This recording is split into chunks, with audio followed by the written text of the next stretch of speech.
எல்லாருக்கும் வணக்கம். பிப்ரவரி 8ஆம் தேதி டிவிகேவுடைய மீட்டிங் நடக்க போகுது அப்படிங்கிறது ஏற்கனவே சொல்லியிருந்தேன். சொல்கிறப்போ எனக்கே தோணுச்சு, ஸோ இவங்க அவ்வளோ பெரிய நல்லவங்கலாம் இல்லையே அப்படிங்கிறது வந்து தோணுச்சு. அதே மாதிரியே பிப்ரவரி லாஸ்ட் வீக்கு வந்து சேஞ்ச் பண்ணிட்டாங்க. ஏதோ பெர்மிஷன் இஷ்யூஸ் எல்லாம் வந்து இருக்குது போல இருக்குது. அதனால இப்போதைக்கு நடக்காது. எனக்கு தெரிஞ்சு எலெக்ஷன் வரைக்குமே வந்து ஒரே ஒரு மீட்டிங் தான் வந்து இவர் அட்டன் பண்ண விடுவாங்க. மீதி வந்து எதுக்குமே வந்து வெளியே வர விட போகிறதில்ல. எல்லாத்தையும் வந்து நீங்களே நோட் பண்ணி வச்சுக்கோங்க.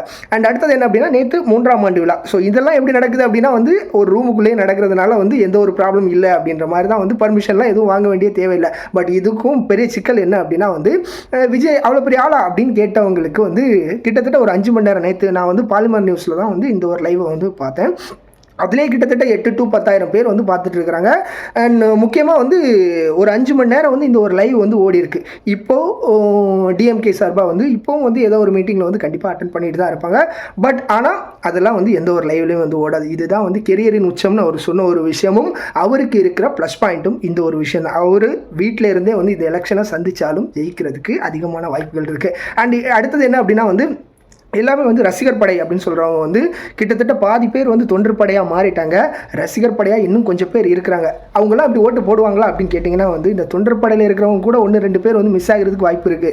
பட் இந்த ரசிகர் படை என்று சொல்லிட்டு இருக்கிறாங்களா, ஸோ அவங்கக்கிட்ட வந்து விஜய் இதை ஓட்டு போட்டுருங்கப்பா அப்படின்னு ஒரு வார்த்தை சொன்னால் போதும், அவ்வளோ பேரும் வந்து தட்டி விட்டுருவாங்க. ஸோ இதுதான் வந்து இப்போதைக்கு கள நிலவரமாக இருந்துகிட்ருக்கு. இதை வெளியே சொல்கிறதுக்கு எல்லா அரசியல் கட்சிகளும் வந்து என்னடா பண்ணுறது அப்படின்ற ஒரு நிலையில் தான். அதனால தான் 10 கூட்டணி 8 கூட்டணிலாம் வச்சு இந்த எலெக்ஷனை சந்திக்கலாம் அப்படின்னு நினைக்கிறாங்க.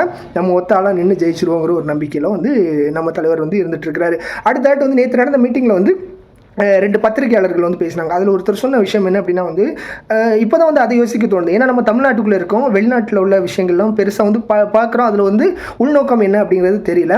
பட் வெளிநாடுகள் எல்லா இடத்துலையுமே வந்து இந்த இளம் தலைமுறைகள், ஸோ அவங்களுடைய வந்து ஒரு போராட்டம் அப்படிங்கிறது வந்து நடந்துக்கிட்டு இருக்கு எல்லா இடத்துலையும். ஸோ அதுதான் இப்போதைக்கு வந்து இங்கேயும் வந்து நடக்க போகுது. ஸோ இளம் தலைமுறையினர் தான் வந்து இவங்கெல்லாம் வந்து வெள்ளை வேட்டி வெள்ளை ஷர்ட் போட்டு வந்து நாங்கள் தான் வந்து ஒரு மேடை இருக்குனாலே வந்து ஒரு 60 வயசான வந்து 5-6 பேர் இருப்போம், நாங்கள் தான் அரசியல்வாதி, நாங்கள் தான் பண்ணிட்டு இருப்போம் அப்படின்னு இருந்த விஷயத்த இந்த இளம் தலைமுறையினர் வந்து அடுத்ததாட்டு வந்து சேஞ்ச் பண்ண போகிறாங்க. ஸோ இப்படி தான் நாங்கள் இருப்போம், சோசியல் மீடியாவில் தான் வந்து அரசியல் பண்ணுவோம், எங்களுக்கு என்ன ஜஸ்டிஸ் வேணாலும் சோசியல் மீடியாவில் நாங்கள் வந்து கேட்டுப்போம் அப்படின்ற ஒரு நிலைக்கு வந்து இந்த ஒரு அரசியல் அப்படிங்கிற ஒரு விஷயம் வந்து நகர்ந்து போயிட்டு இருக்கு அப்படிங்கிறத நம்ம கண் கூட பார்த்துட்டு இருக்கோம். இன்னொரு பத்திரிகையாளர் சொன்னது என்ன அப்படின்னா வந்து எந்த ஒரு கருத்து கணிப்பு இதெல்லாம் வந்து நம்ப மாட்டேன், இது எல்லாமே வந்து பெண் கம்பெனியுடைய வந்து ஆளுங்க தான்.